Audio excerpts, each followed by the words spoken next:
जय हिंद दोस्तों, यदि आप केंद्रीय कर्मचारी हैं, यदि आप पेंशनर हैं तो आपके लिए बड़ी खबर है। और बड़ी खबर का संबंध है आपकी पेंशन से। बड़ी खबर का संबंध है आपके पेंशन के ऊपर लगातार हर 6 महीने में डीए बढ़ता है और हर 10 साल में आपको एक पे कमीशन मिलता है। उससे हमारी पेंशन की बढ़ोतरी होती है रिटायरमेंट के बाद। अब बड़ा सवाल आ गया है और अखबारों की सुर्खियां बना हुआ है, रिटायर्ड कर्मचारियों को झटका, डीए और वेतन आयोग लाभ होंगे बंद। जैसा कि आपके सामने ये अखबार की कटिंग है, यानी पहले कुछ सोशल मीडिया पे चला, कुछ ने आर्टिकल लिखा, फिर न्यूज़पेपर ने छापा, दूसरा छाप रहा है अब नहीं मिलेगा रिटायर्ड सरकारी कर्मचारियों को डीए वृद्धि और पे कमीशन का फायदा। ये भी बिल्कुल अखबार की प्रिंट है, जैसे कि प्रिंट मीडिया की खबर है। और उसके साथ क्या नए नियम के तहत रिटायर्ड कर्मचारियों को नहीं मिलेगा डीए बढ़ोतरी और वेतन आयोग का लाभ?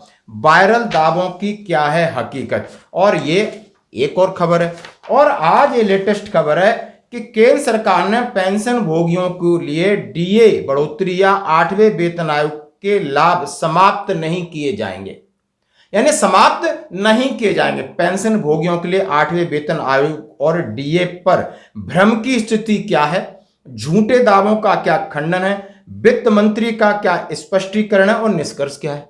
यानी पूरी खबर को शुरुआत से अंत तक इसका मैं आपके साथ कंक्लूजन भी करूंगा कि आखिर फाइनली आपने क्या समझना है। और यह भ्रम की स्थिति पैदा होती है जनवरी 2025 में, जब आप एक फाइनेंस बिल लेके आते हैं और जब वो बिल आप सदन में रखते हो और उसी दिन सदन में हंगामा होता है और विपक्ष इस बिल को मुद्दा बनाता है और वहां से एक भ्रामक स्थिति पैदा होती है। वो स्थिति इतनी बड़ी पहुंच जाती है कि जितने केंद्रीय कर्मचारी पेंशनर्स के संगठन हैं, चाहे जेसीएम है या पेंशन समाज सेवा हो, उन्होंने लगातार डिपार्टमेंट ऑफ एक्सपेंडिचर को चिट्ठी लिखा, वित्त राज्य मंत्री पंकज चौधरी को चिट्ठी लिखा, वित्त मंत्री को लिखा कि आप इसके ऊपर स्पष्टीकरण दो। फिर 4 दिन बाद वित्त मंत्री महोदया आके इसके ऊपर अपना वक्तव्य देती हैं और वक्तव्य से कहा गया है कि मत दीजिए, लिखित में आदेश दीजिए। अब लिखित में कोई आदेश नहीं दिया तो भ्रम की स्थिति स्वाभाविक रूप से पैदा हो जाएगी। और किस तरह पैदा होती है, जरा एक एक खबर के ऊपर डालते हैं, फिर हम आप इसके निष्कर्ष के ऊपर करते हैं। सबसे पहले रिटायर्ड कर्मचारियों को झटका, वेतन और आयोग का लाभ नहीं मिलेगा। ये लिख रहे हैं सरकार ने हाल ही द्वारा फाइनेंस एक्ट के तहत एक अहम बदलाव किया, जिसमें रिटायर्ड सरकारी कर्मचारियों को अब महंगाई भत्ता और भविष्य में मिलने वाले पे कमीशन का लाभ नहीं मिलेगा। इतना ही काफी है, बाकी कहानी की जरूरत नहीं है। अब इन्होंने लिखा अब नहीं मिलेगा रिटायर्ड सरकारी कर्मचारियों को डीए वृद्धि और पे कमीशन का फायदा। रिटायर्ड कर्मियों को डीए बढ़ोतरी से टाटा बाय बाय, उन्हें आने वाले पे कमीशन का फायदा नहीं। भविष्य में सरकार कोई बढ़ोतरी करती है तो तत्काल प्रभाव से ही लागू होगी। एरियर भी नहीं मिलेगा और आप इसका कानूनी चुनौती नहीं दी जा सकती। यानी फाइनेंस एक्ट 2025 के अनुसार 4 बड़ी चीजें इन्होंने डाला, न तो डीए डीआर मिलेगा, न पे कमीशन मिलेगा। सरकार देगी तो एरियर भी नहीं देगी, उसकी मर्जी। और दूसरा, आप इसको जाकर के चैलेंज नहीं कर सकते कानूनी तौर पर। तो ये 4 चीजें, बाकी सबकी कहानी लगभग एक ही है। अब इसके बाद एक प्रोग्रेस आती है, क्या नए नियम के तहत रिटायर्ड सरकारी कर्मचारियों को नहीं मिलेगा डीए बढ़ोतरी और वेतन आयोग का लाभ? अब इन्होंने कुछ चीजें एडिशन की हैं, वो आपको बताऊं। वायरल दावों की कितनी सच्चाई, मैं सीधा सीधा इसके ऊपर आता हूं, उसके बाद मैं और आऊंगा। वित्त मंत्रालय के व्यय विभाग, कर्मचारी मंत्रालय, विदेश विभाग, विधायी विभाग, यानी जितने वित्त मंत्रालय के नीचे आते हैं, एग्जीक्यूटिव पार्ट है उनके, उन्होंने कहा 2021 के नियम 3729 का में संशोधन प्रस्तावित किया गया है। यानी एक पेंशन नियम है 37/29 में एक संशोधन किया है, जिसमें है पीएसयू, आप समझ सकते हो, यानी सार्वजनिक क्षेत्र के उपक्रम के अंदर ऐसा था कि यदि कोई एक सर्विस सेना के अंदर छोड़ करके दूसरी सर्विस करता था, यदि तो उसके अंदर कुछ ऐसी चीजें अनियमितता पाई गई या कुछ उसने ऐसा गलत काम किया है तो उसकी पेंशन बंद कर दी जाएगी और आगे उसको पिछली सर्विस के लाभ नहीं मिलेंगे। तो उसमें ये एक बात कह रहे हैं, हमने संशोधन किया।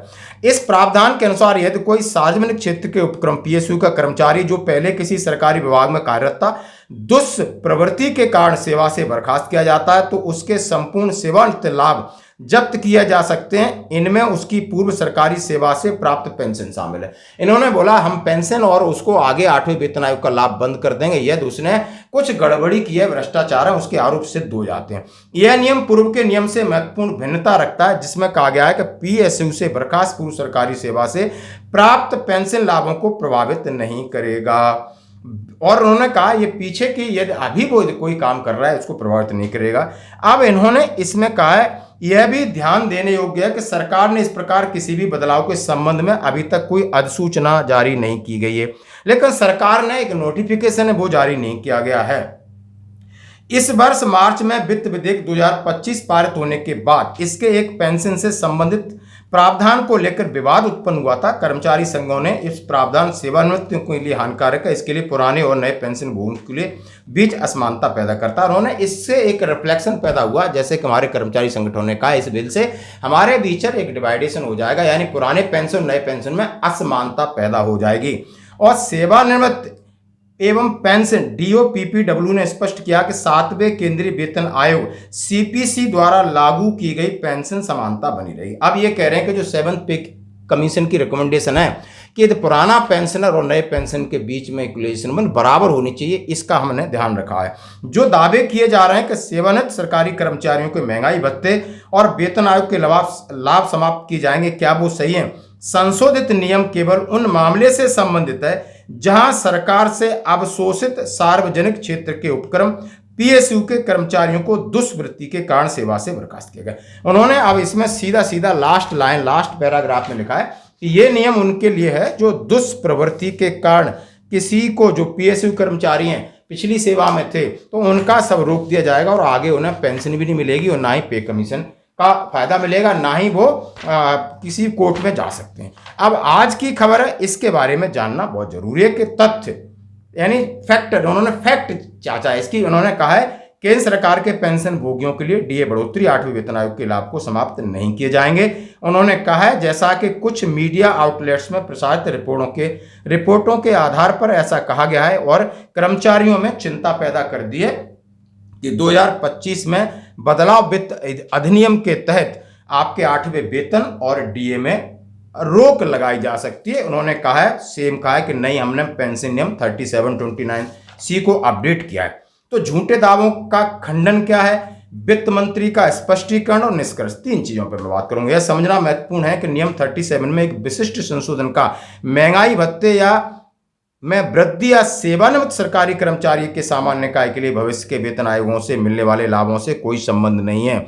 इसका सीधा सीधा संबंध है कि जिन्होंने पीछे पीएसयू कर्मचारी के लिए, जो कि वित्त मंत्री ने अपने भाषण में कहा गया था कि नहीं, हमने 1972 जो नियम है उसके साथ कोई छेड़छाड़ नहीं की है और डिपार्टमेंट ऑफ पेंशन वेलफेयर ने इसकी पुष्टि कर दी है कि 7वां वेतन आयोग की में जो सिफारिश है वो लागू रहेगी। यानी निष्कर्ष से निकलता है कि आपको डीए डीआर यानी हर 6 महीने बाद डीए डीआर का फायदा मिलेगा, हर 10 साल के बाद आपकी पेंशन बढ़ोतरी है यानी जो आपका पे कमीशन है उसका लाभ मिलेगा। और इन दावों को अस्वीकार कर दिया जाता है और इस तरीके से अब हो सकता है कि रिटर्न में या वर्बली कोई वक्तव्य वित्त मंत्रालय की तरफ से आए। तो दोस्तों ये थी बड़ी अपडेट। धन्यवाद।